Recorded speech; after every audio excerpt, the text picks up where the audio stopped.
Power supplies are crucial in electronics. They provide the necessary direct current voltage for circuits to function.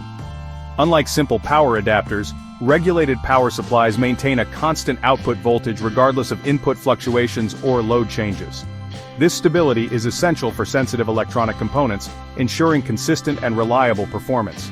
Imagine a regulated power supply as a water pressure regulator. The input voltage is like the water pressure from the main supply, which can fluctuate. The regulator ensures a constant water pressure, similar to how a regulated power supply maintains a stable output voltage, protecting your valuable electronics from damage caused by voltage spikes or drops. Regulated power supplies find applications in various electronic devices, from simple gadgets to complex industrial equipment. They are essential in computers, smartphones, audio equipment, and medical devices, ensuring consistent and reliable operation. By understanding the importance of regulated power supplies, we can appreciate their role in the seamless functioning of our electronic world. Mastering the ability to build and troubleshoot your own regulated power supply is a valuable skill for any electronics enthusiast. It allows for customization, repair capabilities, and a deeper understanding of circuit functionality, empowering you to tackle more complex electronic projects and repairs confidently. Before we begin, gather the necessary components. Transformer steps down, alternating current voltage from the mains to a suitable level. Bridge rectifier converts, alternating current voltage to direct current voltage. Capacitor smoothens the rectified direct current voltage, reducing ripple. Voltage regulator maintains a constant output voltage. Resistors, used for current limiting and voltage dividing.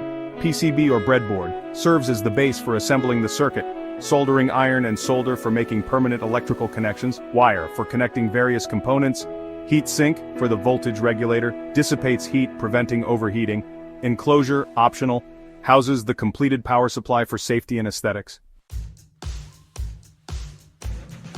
Let's assemble our bulk regulated power supply. First, connect the transformer's primary winding to the alternating current mains input, ensuring proper insulation and safety precautions. Next, connect the transformer's secondary winding to the bridge rectifier's alternating current input terminals. Then, connect a high-value electrolytic capacitor across the bridge rectifier's direct current output terminals, observing polarity. Now, connect the capacitor's output to the voltage regulator's input, and connect the regulator's output to the power supply's output terminals. If necessary, depending on the voltage regulator and desired output, connect resistors for current limiting or voltage dividing.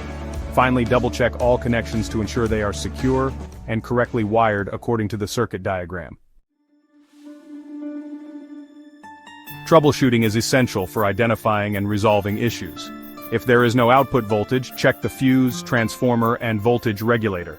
Ensure proper connections and components are not damaged. For low output voltage, verify the transformer's output voltage and the voltage regulator's specifications. Replace any faulty components. If you notice excessive ripple voltage, increase the capacitance of the smoothing capacitor, or check for a faulty bridge rectifier. In case of overheating, ensure the voltage regulator has an adequate heat sink and is not overloaded. For short circuits, inspect the circuit for any accidental shorts or component failures. Disconnect the power supply immediately if a short circuit is detected. By following these troubleshooting tips, you can identify and resolve common power supply issues effectively. Remember to prioritize safety and disconnect the power supply before handling any components or making adjustments.